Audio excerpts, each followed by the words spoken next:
contar uma coisa, eu nunca vi um gordo ser tão burro. O botão fica na minha frente aqui. Aí, já tá frente. Gravando, tá gravando. Agora tá, porque eu apertei, né? Mas eu começo a falar e eu esqueço. Primeiro porque eu tô no rádio, né, cara? E no rádio não tem essa preocupação e eu não consegui ainda fazer essa divisão cerebral. Estou no rádio, mas nesse momento eu preciso criar. Então, é a burrice medonha, né? Coisa de velho. É isso. Mas agora nós estamos gravando. Então eu queria conversar com você sobre o seguinte. Primeiro, a inegibilidade do Pablo Marçal, decidida na semana passada, finalzinho da semana passada, né? E que pegou muita gente aí de surpresa.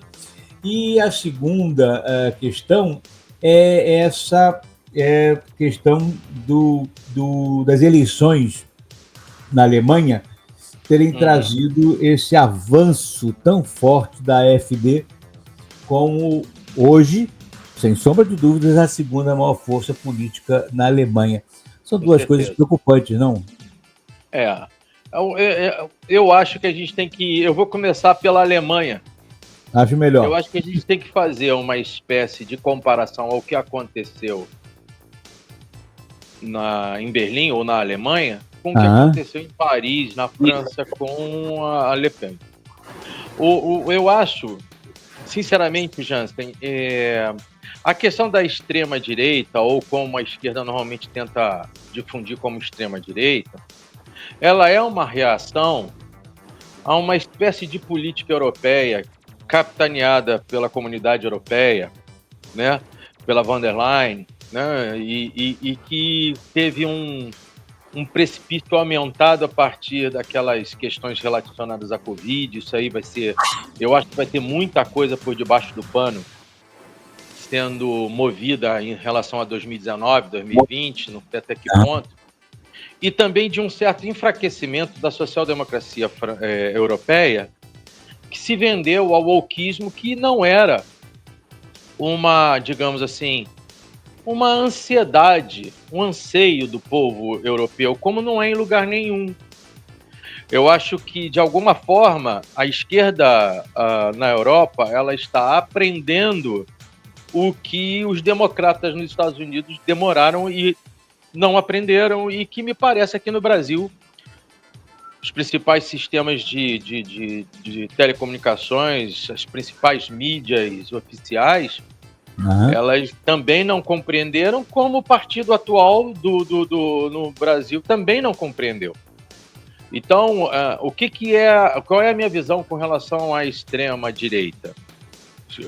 Assumir o poder, ou pelo menos assumir uma perspectiva maior de capilaridade popular. É que o povo encheu o saco. A população está de saco cheio. São várias questões que me parecem que, para a população em geral, para o agricultor, por exemplo, no caso da Alemanha, para os carvoeiros, para aqueles que trabalham numa Volkswagen que está aí num descenso terrível, podendo ser comprada pelos chineses, para os franceses também ligados à agropecuária, para os holandeses que, a um dado momento, tiveram a possibilidade de perderem suas fazendas para que o Great Reset pudesse, na Holanda, já criar fazendas de alimentos artificiais, ou por aí vai. Há uma população na Europa que não é isso que as pessoas tentam difundir nos centros de comunicação. Há uma população no Brasil que não é aquilo que a maior, por exemplo, emissora do país reproduz. O Brasil não está nas novelas dessa emissora. Existe uma outra realidade, uma realidade de discussão geopolítica, assim, inclusive de soberanias.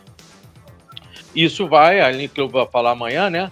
Isso vai acabar irradiando porque a gente está vendo hoje na Ucrânia. Você lembra muito bem que eu sempre fui um cara dizendo que, apesar do Putin não ser nenhum santo, essa guerra não era da Rússia, essa guerra era uma guerra forçada. E nós estamos vendo que no final, depois de mais ou menos 3 gerações de ucranianos simplesmente eliminados, de 325 mil russos eliminados, alguns eles, quando eu digo eliminados, mortos ou perderam a perna, o braço, a mobilidade. Depois desse pessoal todo, agora que as emissoras começam a destacar que a Rússia ganhou. E que o que vai acontecer na Ucrânia é como a gente faz com aquela pizza do final de sábado. Divide em pedaços e cada um come o seu. E é isso que está acontecendo e ninguém, com exceção da CNN portuguesa, ninguém está admitindo ainda isso. Só que os povos observaram isso. Os alemães sentiram isso no bolso, os franceses também sentiram isso no bolso. O inverno lá ajudou a eles sentirem no bolso, porque simplesmente destruíram o Nord Stream 1 e 2, que era o gás gratuito, praticamente gratuito não, mas muito barato que a Rússia oferecia à Europa. E aí o pessoal mais à direita começa a coçar a cabeça porque não consegue entender o Trump conversando com o Putin. Ora, bolas, é a coisa mais tranquila é o Trump conversar com o Putin, até porque milagre seria do Biden conversar bem com o Putin. E não se entende também uma outra questão que tem a ver também com o crescimento da direita no mundo todo. Na verdade, não me trata aqui de falar de direita ou esquerda. Se trata de dizer um tipo de geopolítica diante de um outro tipo de geopolítica. Então, os países, não digo conservadores, mas que detêm pessoas como Xi Jinping, como tem o Putin, como tem o Erdogan na Hungria, como tem Netanyahu em Israel, como é a primeira-ministra na Itália e como seria o Bolsonaro ou o Milei. Esse tipo de pensamento, essas lideranças, elas não topam essa ideia que foi colocada garganta abaixo para a população norte-americana, brasileira e europeia. Então, quando você vê a escolha de um grupo que é tido como de extrema-direita, e as extremas sempre são muito perigosas, você está enxergando um urro, um berro do industriário da Volkswagen que está vendo que vai ser mandado embora. Você está vendo um berro do industriário da Fiat que não tem, sabe quantas fábricas da Fiat tem na Itália? Até o que eu saiba? Nenhuma. Nenhuma. A maior fábrica da Fiat está em Betim, no Brasil. Como é que fica o italiano? Verdade. Essas questões todas, elas começam elas ao seu tempo, a perda de capital, a diminuição da capacidade de consumo, as intolerâncias dos governos que ficam cada vez mais afastados da realidade popular, fizeram com que isso acontecesse. Isso é natural. Você está me perguntando, isso é certo ou errado? Não, isso é natural. E eu poderia lhe dizer, eu tenho um livro, esqueci o nome do autor, mas é A Morte e Vida da Democracia, um livro enorme, que eu inclusive já falei lá no meu canal sobre esse livro. Sim, eu lembro. E ele fala justamente isso. Ele fala justamente dessa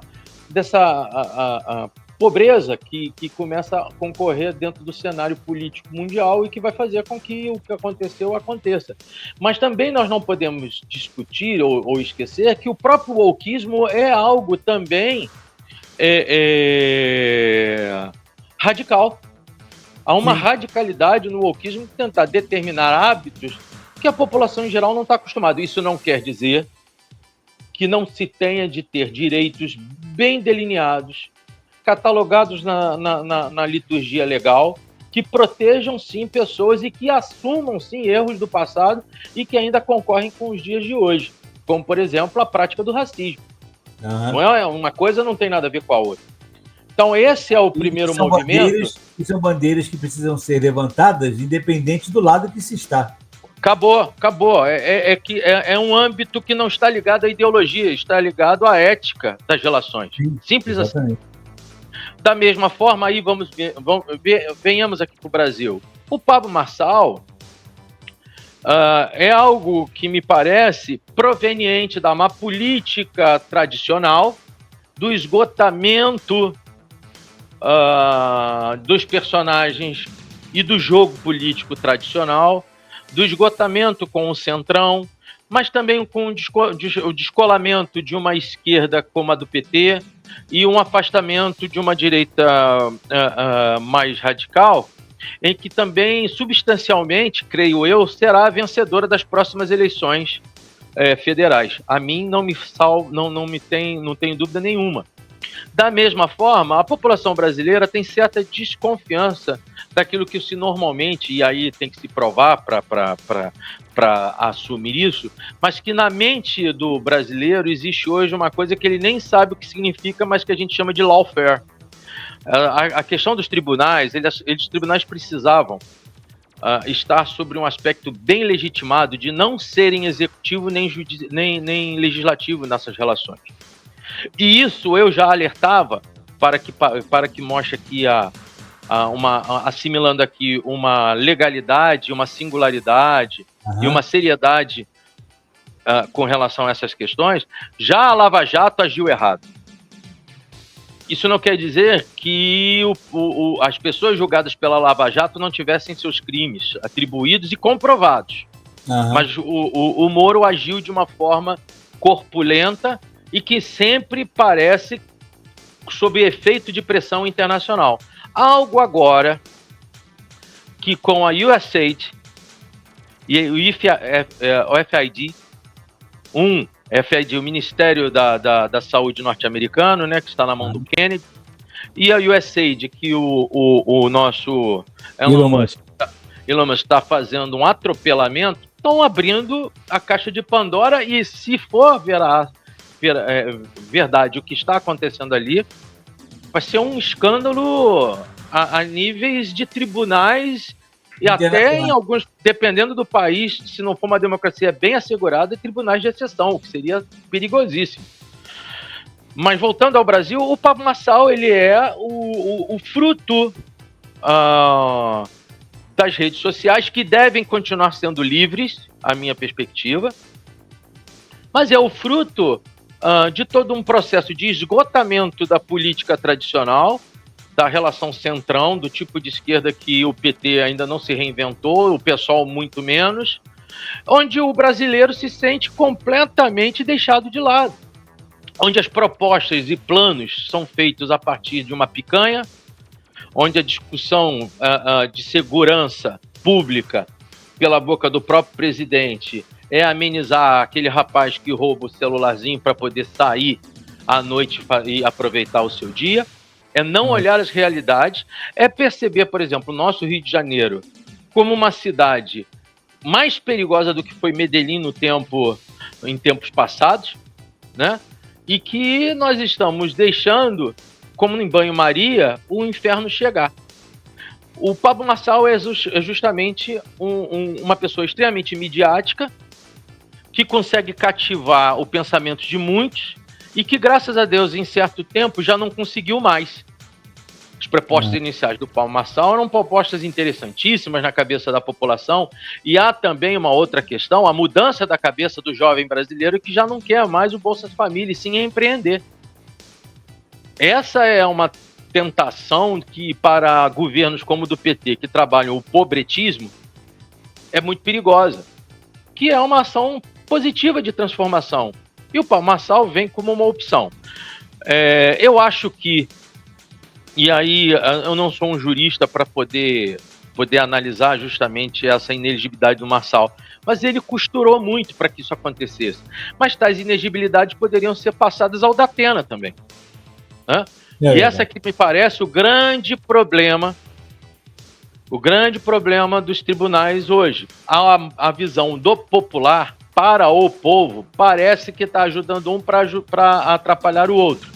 Eu lembro, quem é mais à direita, que para as pessoas à esquerda, o período do Moro foi a mesma coisa. E lembro que o mesmo comportamento que se tem hoje por parte da emissora maior televisiva, para com, digamos assim, agora o movimento à direita, também o teve para o movimento na época da Dilma.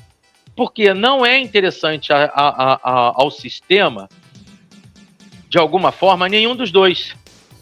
Ora, por causa da dificuldade e com relação ao radicalismo, pode ser, mas principalmente porque o sistema quer alguém que é um capô deles e que possa unificar o país.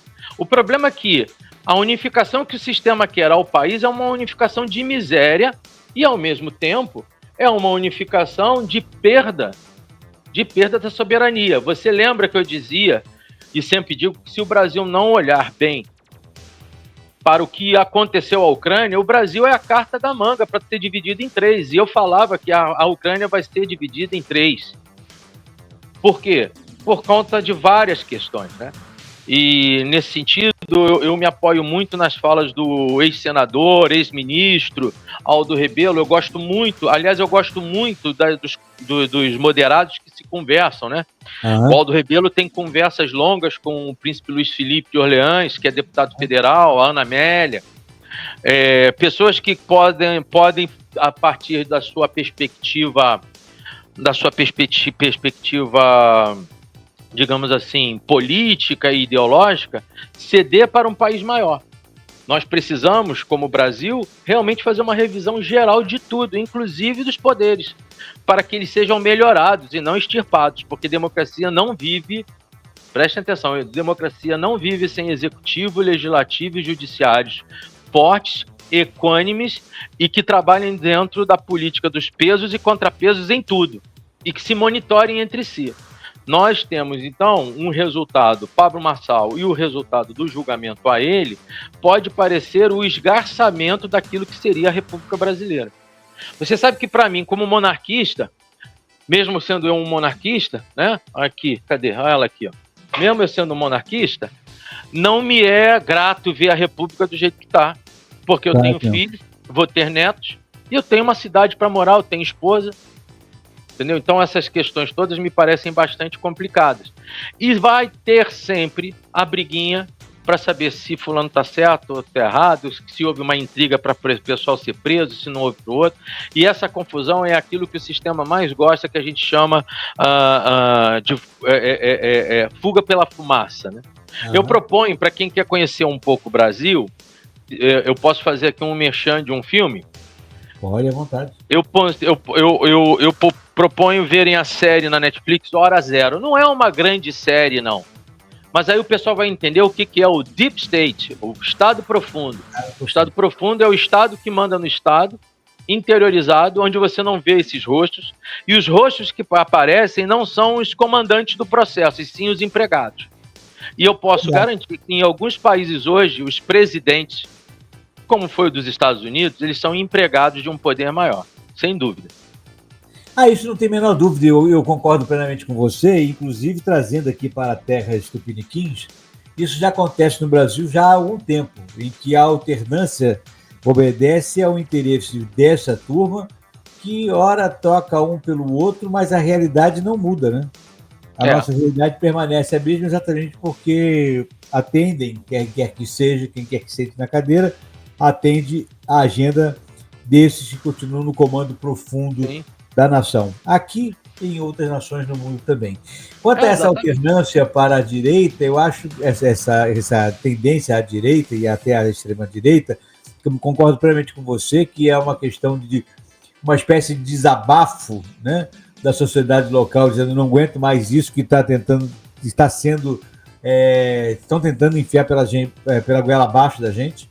É uma reação clara, mas que isso efetivamente se alterna de tempos em tempos. Né? Então, está passando por isso hoje, daqui a pouco vai reverter e aí volta de novo para outro lado. Que no caso, e aí eu sempre comento muito isso aqui, você já deve ter ouvido isso falar, que de certa forma, não sei se por vias conscientes ou inconscientes, o povo americano acaba fazendo lá, alternando quase que sempre entre democratas e republicanos para que nenhum dos dois tenha uma hegemonia de muito tempo no poder. E que é quase que imposto ainda, né? Porque se você parar para pensar, são duas oligarquias que lutam lá em cima. Ninguém está entendendo, o pessoal chama de chapéu de alumínio, a extrema-direita brasileira, que não compreende, ver o Putin sentado com o Trump. É a coisa mais natural que poderia acontecer. Isso está me lembrando o período do Nixon e o do Kissinger, onde o Kissinger propôs a Nixon uma proximidade dos Estados Unidos com a China de Mao Zedong, ou Mao Tse-tung, se você preferir. Né? E essa foi uma das grandes jogadas do Kissinger no sentido de diminuir a possibilidade da Rússia stalinista na época se aproximar da China maoísta. Até porque os dois líderes, Mao Zedong e o Stalin, não temiam um ao outro e não batiam o bico. Eles não se gostavam. Isso foi um sucesso. Foi um sucesso imediato para os Estados Unidos e foi um sucesso para aquilo que é a China hoje. Porque a China, em 30 anos, ela saiu de um lugar marginal na geopolítica nacional, mundial, para ser uma das mandatárias e bater boca e jogar cartas no mundo. A ideia de um mundo multipolar, para mim, me parece cada vez mais próxima. E os americanos não conseguiram enxergar isso. Eu temo muito. As pessoas também não enxergam, a direita, quando não observa as coisas direitinho, ela não enxerga. Ontem, por exemplo, essa semana, por exemplo, o Trump apresentou um dos homens mais importantes da Pfizer. Ele foi vaiado pelos seus conterrâneos biológicos, correligionários, por um motivo muito simples, eles não gostam do cara. Só que o Trump apanhou muito, e você veja bem, quem estava muito próximo aos democratas no período pré-Biden e contra o Trump na eleição passada, são justamente aqueles que estão agora dando as cartas ao lado do Trump, que é o Vale do Silício e as fármacos. E o Trump entendeu o seguinte: eu não tenho como governar se eu não fizer isso. Verdade. E algumas ações que o Trump tem feito dentro dos Estados Unidos são ações, inclusive, que eu temo pela vida dele. Por exemplo, a demissão de todo o grande escalão do Pentágono. Quando ele faz isso, ele está dizendo para o mundo todo o seguinte: tem coisa ruim aqui, e o Pentágono, como todos sabem, é uma instituição altamente corruptível. Por conta de quem? De um grupo que ainda não está ao lado do Trump, que é a indústria de armas. Entendeu? Então você tem a Lockheed, você tem a Boeing, você tem várias outras empresas que são com os seus consumos finais, por exemplo, não são atividades civis, e sim principalmente militares. E o Biden fez o favor para esse pessoal todo de criar uma guerrinha boa na Ucrânia, onde os cofres americanos cederam bilhões e bilhões para a Ucrânia, que a gente não sabe se caiu tudo no colo do Zelensky, que está aí flutuando num mercado negro que você não conhece, para justamente sustentar a sede desse pessoal. Tudo isso, o Jansen, faz com que a democracia seja diluída. Então ela está muito distante, por exemplo, daquela visão do Tocqueville sobre a democracia na América. Está muito distante. Hoje eu temo dizer que hoje nós vivemos uma democracia bastante falseada e com os poderes mandando as cartas. Rockefeller, Rothschild, se você pesquisar aqui no Brasil, você vai ver que famílias de financistas brasileiros históricos, donos de bancos, são amigos deles desde sempre. Eu vou citar aqui a questão, por exemplo, na final do século XIX para o XX, como, por exemplo, a extração da borracha. Veio um inglês aqui no Brasil e começou a comprar mudas para que levasse para a Inglaterra, e a Inglaterra em 10, 15 anos já era autossuficiente na fabricação própria e extração própria do quê? Do látex, que gerava a borracha. E é o que o Brasil sofre todo o tempo. Né? As questões, por exemplo, o que o Pablo Marçal conhece da Amazônia? O que o Pablo Marçal conhece das ONGs na Amazônia? Qual é o papel do IBAMA hoje na Amazônia? Tudo isso tem que ser discutido. Porque, efetivamente, enquanto o Brasil não... E eu acho que o meio ambiente tem que ser realmente protegido, mas enquanto o Brasil não extrai petróleo lá em cima, as Guianas estão fazendo isso. Isso é tão forte que até a esquerda tem um racha com relação à Marina nisso tudo. Tudo isso são influências externas. Tudo isso são influências e manobras externas. Aqui no Brasil ainda me parece que nós temos alguns líderes que não interessam ao sistema externo. Mas, Jansen, isso é coisa... Eu acho que o fenômeno Bolsonaro... eu acho que o fenômeno Bolsonaro, caso ele venha E eu acho que o Bolsonaro, nesse momento, para muita gente, parece que ele está numa situação ruim. Nesse momento, ele está numa situação muito boa. Porque se o Bolsonaro for anistiado, ou ele não não for comprovada a culpa do Bolsonaro, ele vem como presidente para 2026. E se ele for preso, ele fica como herói. Então a escolha de Pirro feita pelo Supremo Tribunal deixou o próprio Supremo Tribunal a discutir o peso do que está fazendo. E aqui eu não estou estou fugindo completamente de qualquer exposição do Supremo Tribunal Federal. Mas esse processo todo, me parece que você acaba alavancando, assim como a Lava Jato alavancou o Lula. Ou será que quando ele foi para Curitiba ele não foi tido como herói pela sua parte? E que a retórica internacional, quem é que não se lembra do Danny Groove vindo lá dos Estados Unidos para conversar com o Lula, tentando conversar com ele ali em Curitiba? Quem é que, eu esqueci agora o nome do ator que fez o Hulk, elevando a voz contra Bolsonaro e ao mesmo tempo chamando o Lula de novo Marte ou coisas que valha? Essa é a questão. A questão hoje, a democracia, ela está pautada pelas narrativas. E pode ser que as duas grandes narrativas hoje na democracia mundial não sejam verdadeiras e até irmãs siamesas. Opa! Isso é que está me preocupando e por isso a gente precisava dessa visão clara e evidente dessa cabeça privilegiada que é a cabeça de Armando José Ribeiro. Obrigado. Meu querido, muito obrigado pela tua disponibilidade. Eu tenho certeza que você fez das tripas coração para me atender. Você é sempre muito generoso e muito amigo. Quero te agradecer por esse bate-papo rápido e quero desejar a você continuadamente sucesso aí no seu empreendimento. E não esqueça de vez em quando dar essa pautinha para a gente aqui dessa versão ampliada do De Olho no Mundo com Armando Ribeiro, sempre com o oferecimento das óticas Lentille. Ótica Lentille, você enxergando melhor, ainda mais pelo olhar clínico de Armando Ribeiro. Obrigado, querido. Um grande abraço. Obrigado a você, querido. Um abraço a todos aí, um abraço aos ouvintes. É bom, é um prazer estar falando diretamente com os ouvintes. Sempre que eu passo aí com vocês, eu passo só com a voz. Aqui agora eu tô com a voz, o corpo e a alma. Tá bom, querido. Obrigadíssimo. Um grande abraço para você. Até logo, querido. Um abraço.